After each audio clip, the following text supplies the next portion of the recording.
Hey guys, it's Austin. Today we're going to be talking about the recent turmoil in the banking industry, what it means for consumers and businesses alike. And on this episode today, is my money safe? The collapse of two lenders in rapid succession, Silicon Valley Bank and Signature Bank, has shaken consumers' faith in the regional and community banks that supply credit to the big chunk of the nation's entrepreneurs and businesses. The panic that ensued resulted in the largest weekly decline in smaller bank deposits, with deposits that are flooding into the mega banks. And the mega banks' failure, the US government would certainly always prevent. The 25 biggest US banks gained $121 billion in deposits in the days after the SVB collapse, according to the Federal Reserve. Meanwhile, all the banks below the mega banks lost $108 billion over the same period. So the deposit swings could have long-lasting repercussions for the communities served by smaller banks. Banks need deposits to make loans, and if deposits fail, lending is almost sure to follow. Furthermore, the recent turmoil could spur banks to start paying depositors higher interest rates, which would be crippling to their earnings and further cutting into their lending capacities. Because with less profits, they would have less money to lend out to businesses or people like yourself. And it's interesting to look at the speed that they were taking their deposits out. Customers withdrew $42 billion from SVB just in a day.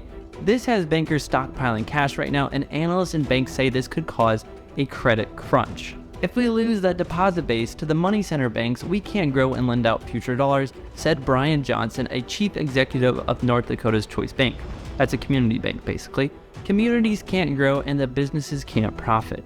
The recent deposit runs are part of a wider trend that has been seen, customers flocking to larger banks. According to a report from J.D. Power, which surveyed more than 100,000 bank customers, big banks are gaining a market share at the expense of those smaller banks. The report found that 39% of depositors of 100,000 or more use larger banks, compared to in 2016 where 29% used larger banks. That's a 10% increase, and it's at the price of the smaller banks. So one reason for the shift is the convenience of mobile banking. We all know we have our phones and we absolutely love that. So the big banks have invested heavily into these digital platforms, which have become an essential part of our lives and their business model. Smaller banks, on the other hand, have been slow to adopt these technologies, and that has put them at a big disadvantage. They don't also have the money and capital to create these digital assets. And also, many customers believe that the big banks are safer than the small banks, and this is honestly true, but at the same time, both banks are insured by the FDIC up to $250,000, but it is true that larger banks are more diversified and have more resources to weather a financial storm. A big bank is, at the end of the day though, going to be safer. The trend towards big banks is not just a US problem though.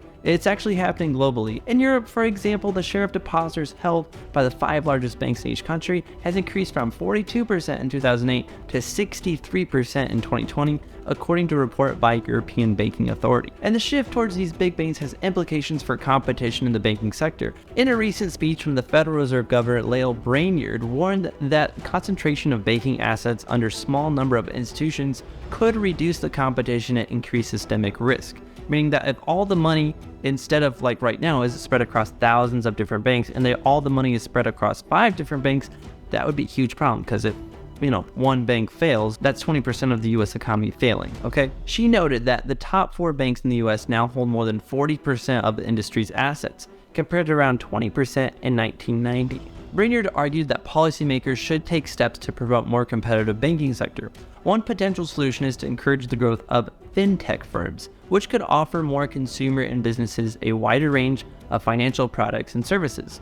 And fintech is a fancy word for saying any business that has technology that to modify, enhance, or automate the financial services for businesses or consumers and everyday people. However, there are concerns about the fintech firms that could pose their own risk. For example, some fintech firms operate outside the traditional regulatory frameworks, which could mean they are more susceptible to fraud or other types of incorrect operation. Just think of the fall of FTX. They were screwing people and people did not get their money back, and that's just because they operated outside of the US regulations. Because at the end of the day, they don't have the same eyes on them as they do banks. So policymakers would have to step in to change these issues. Also, these fintech firms could be bought by a big bank, making the big banks still the problem at the end of the day because they have all the assets from the smaller ones. So another potential solution is to encourage the growth of community development financial institutions, or CDFIs. These are specialized financial institutions that provide services to underserved communities, including low-income individuals and small businesses.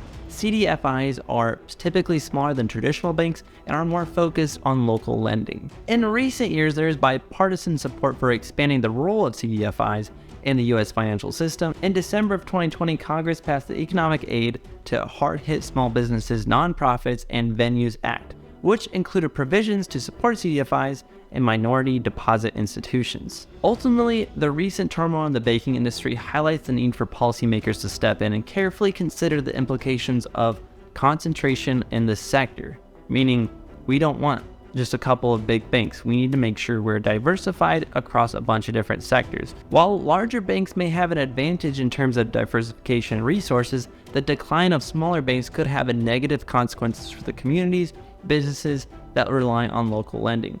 Promoting competition and supporting alternative models of financial intermediation, such as fintech firms and CDFIs, could really help mitigate these risks. But at the end of the day, we don't know what we don't know. My name is Austin and I have a degree in finance. So if you found this video helpful, please give it a like and subscribe, and I will catch you on the next one.